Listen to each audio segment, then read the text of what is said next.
The rains came early that year, drenching the village of Ochuko in torrents that brought both life and destruction. The villagers welcomed the rain with open arms, for it nourished their crops and filled their streams, but within the Obarorakpo compound, the storm mirrored the growing turmoil in Onom's heart. Ochuko had become a ghost of the man he once was, his ambition driving him further away from his family.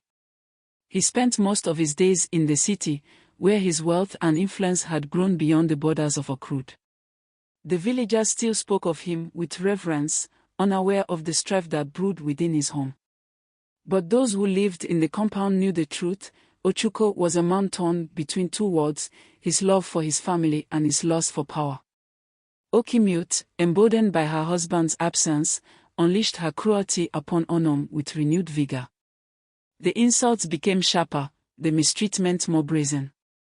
She ordered her children not to speak to Onoms, and when the food was prepared, it was always Okimute's family who ate first, leaving scraps for the others. Onom's children, too young to understand the complexities of their parents' marriage, felt the sting of rejection and hunger. But their mother's strength and unwavering love kept them from falling into despair. One night, as the rain beat against the thatched roofs, Ochuko returned to the village, drenched and weary. He had come bearing gifts, but his heart was heavy with the weight of his choices.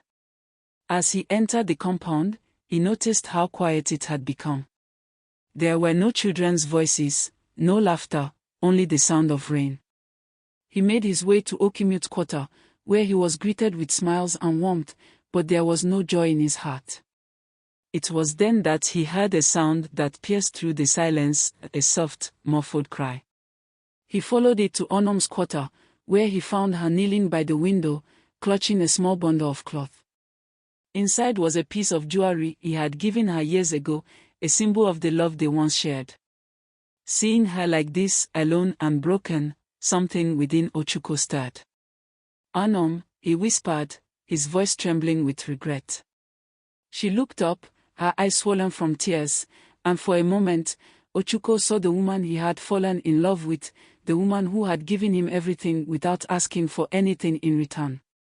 But that moment was fleeting, quickly replaced by the cold reality of their lives. Ochuko, why? Onom's voice was barely audible, but it carried the weight of years of pain and betrayal. Ochuko had no answer. How could he explain the choices that had led them here? How could he justify the hurt he had caused? He reached out to her, but Onom pulled away, her pain too deep to be soothed by a single gesture. Before he could say another word, Okimute appeared in the doorway, her eyes flashing with anger. She had followed Ochuko, suspicious of his late-night visit to Onom's quarter. Without a word, she stormed in and grabbed the jewelry from Onom's hands, her voice dripping with venom. "This no longer belongs to you," she spat, her jealousy laid bare. Ochuko stood frozen, torn between his two wives, but his silence spoke volumes. Onom's heart shattered as she realized that the man she had loved, the father of her children, would never choose her again.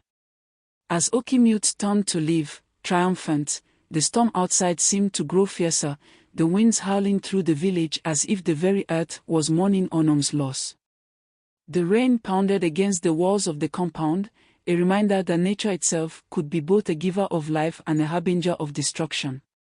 In that moment, Onom knew that the love she had once shared with Ochuko was gone, buried beneath the weight of betrayal and greed.